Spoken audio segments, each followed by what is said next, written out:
ପିଲାମାନେ ବର୍ତ୍ତମାନ ଅତ୍ୟଧିକ ଖରା ହେତୁ ବିଦ୍ୟାଳୟଗୁଡ଼ିକ ଛୁଟି ପଡ଼ିଲା। ତେଣୁ ତୁମମାନଙ୍କର ବିଦ୍ୟାଳୟରେ ପାଠପଢ଼ା ବ୍ୟାଘାତ ସୃଷ୍ଟି ହେଲା। ତେଣୁ ତୁମମାନଙ୍କୁ ଏହି ଛୁଟି ମଧ୍ୟରେ କିଛି ପାଠ ମୁଁ ଅନଲାଇନ୍ ମାଧ୍ୟମରେ ପ୍ରୋଭାଇଡ଼୍ କରିବି।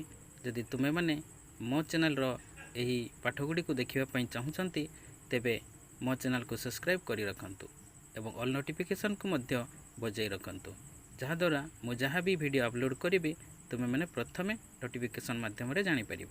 ଠିକ୍ ଅଛି, ତେବେ ଆସନ୍ତୁ ଆଜି ଜାଣିବା ପଞ୍ଚମ ଶ୍ରେଣୀର ଭାଷା ଉପରେ ଏକ ଅନୁଚ୍ଛେଦ। ଏହି ଅନୁଚ୍ଛେଦକୁ ପଢ଼ି ବୁଝିବା ଏବଂ ତା'ର ଉତ୍ତରଗୁଡ଼ିକୁ କରିବା। ତେବେ ଆରମ୍ଭ କରିବା।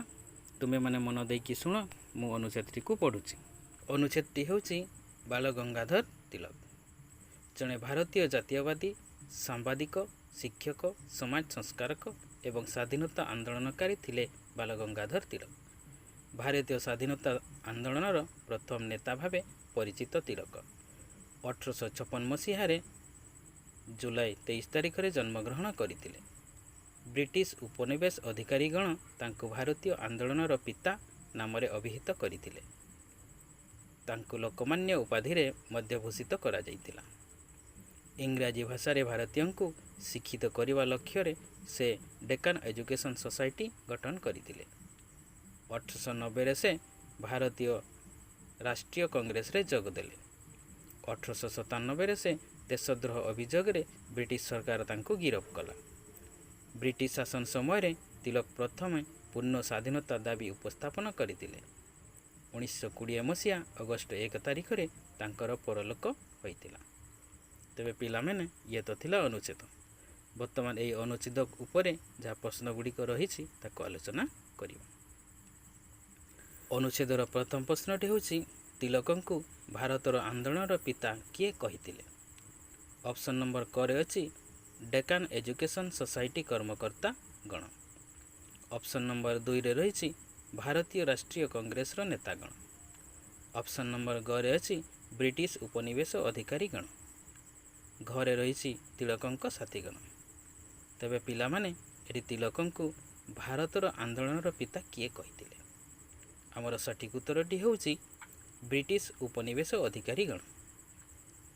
ପୁଣି 2 ନମ୍ବର ପ୍ରଶ୍ନଟି ଦେଖିବା। ପ୍ରଶ୍ନ ନମ୍ବର 2ରେ ରହିଛି, ସେ ଡେକାନ ଏଜୁକେସନ୍ ସୋସାଇଟି କାହିଁକି ଗଠନ କରିଥିଲେ? ଅପସନ୍ ନମ୍ବର କରେ ଅଛି ଭାରତୀୟଙ୍କୁ ଶିକ୍ଷିତ କରିବାକୁ। ଅପସନ୍ ନମ୍ବର ଖରେ ଅଛି ଭାରତୀୟଙ୍କୁ ଇଂରାଜୀରେ ଶିକ୍ଷିତ କରିବାକୁ। ଅପସନ୍ ନମ୍ବର ଗରେ ଅଛି ଭାରତୀୟଙ୍କୁ ଏକଜୁଟ କରିବାକୁ। ଅପସନ୍ ନମ୍ବର ଘରେ ଅଛି ଭାରତୀୟଙ୍କୁ ସ୍ୱାଧୀନତା ସଂଗ୍ରାମରେ ସକ୍ରିୟ କରିବାକୁ। ତେବେ ପିଲାମାନେ, 2 ନମ୍ବର ପ୍ରଶ୍ନର ଆମର ସଠିକ୍ ଉତ୍ତର ହେଉଛି ଭାରତୀୟଙ୍କୁ ଇଂରାଜୀରେ ଶିକ୍ଷିତ କରିବାକୁ। 3 ନମ୍ବର ପ୍ରଶ୍ନଟି ହେଉଛି ଭାରତୀୟ ରାଷ୍ଟ୍ରୀୟ କଂଗ୍ରେସରେ ସେ କେବେ ଯୋଗ ଦେଲେ? ଅପସନ୍ଟି ରହିଛି 1891। ଖ ନମ୍ବର ଅପସନ୍ଟି 1885। ଗ ନମ୍ବର ଅପସନ୍ଟି 1856। ଘ ନମ୍ବର ଅପସନ୍ଟି 1890।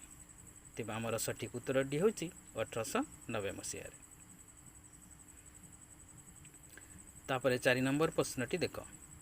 ତଳଲିଖିତ କେଉଁ କଥାଟି ତିଳକଙ୍କ ସହ ସମ୍ପର୍କିତ କରାଯାଇପାରିବ ନାହିଁ? ତେବେ ଅପସନ୍ରେ ଅଛି ଶିକ୍ଷକ, ଘ ଅପସନ୍ରେ ଅଛି ସମାଜ ସଂସ୍କାରକ, ଗ ଅପସନ୍ରେ ଅଛି ଡାକ୍ତର, ଘ ଅପସନ୍ରେ ଅଛି ସାମ୍ବାଦିକ। ତେବେ ଆମର ବାଲଗଙ୍ଗାଧର ତିଳକ ଶିକ୍ଷକ, ସମାଜ ସଂସ୍କାରକ ଏବଂ ସାମ୍ବାଦିକ ମଧ୍ୟ ଥିଲେ। ତେଣୁ ଏଠାରେ ଆମର ସଠିକ୍ ଉତ୍ତର ହେଉଛି ଡାକ୍ତର। ତାପରେ 5 ନମ୍ବର ପ୍ରଶ୍ନଟିକୁ ଦେଖ।